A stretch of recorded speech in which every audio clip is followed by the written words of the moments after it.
Good afternoon. The lies linking me with the disgraceful Jeffrey Epstein need to end today.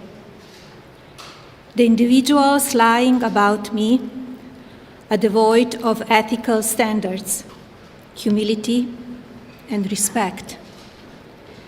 I do not object to their ignorance, but rather I reject their mean-spirited attempts to defame my reputation. I never been friends with Epstein. Donald and I were invited to the same parties as Epstein from time to time, since overlapping in social circles is common in New York City and Palm Beach. To be clear, I never had a relationship with Epstein or his accomplice, Maxwell.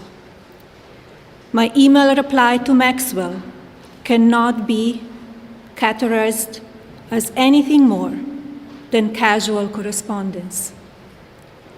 My polite reply to her email doesn't amount to anything more than a trivial note. I am not Epstein's victim. Epstein did not introduce me to Donald Trump. I met my husband by chance at a New York City party in 1998. This initial encounter with my husband is documented in detail in my book, Melania. The first time I crossed paths with Epstein was in the year 2000 at an event Donald and I attended together. At the time, I had never met Epstein and had no knowledge of his criminal undertakings. Numerous fake images and statements about Epstein and me have been circulating on social media for years now. Be cautious about what you believe. These images and stories are completely false.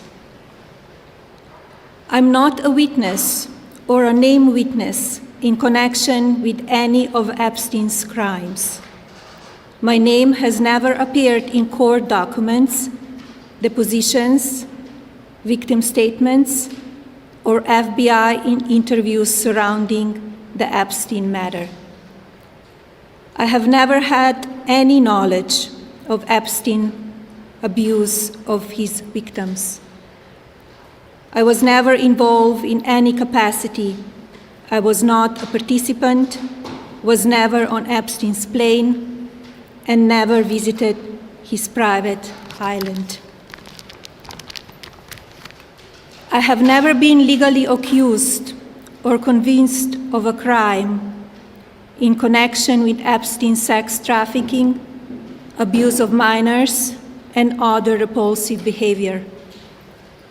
The false smears about me from mean-spirited and politically motivated individuals and entities looking to cause damage to my good name, to gain financially and climb politically, must stop.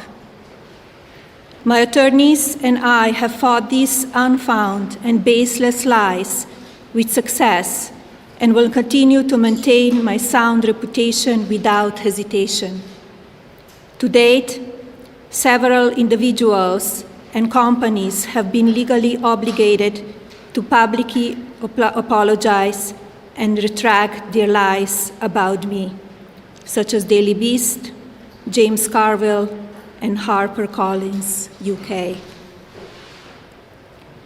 Now is the time for Congress to act. Epstein was not alone. Several prominent male executives resigned from their powerful positions after this matter became widely politicized.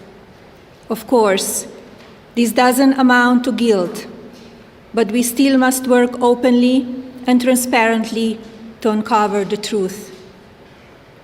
I call on Congress to provide the women who have been victimized by Epstein with a public hearing specifically centered around the survivors.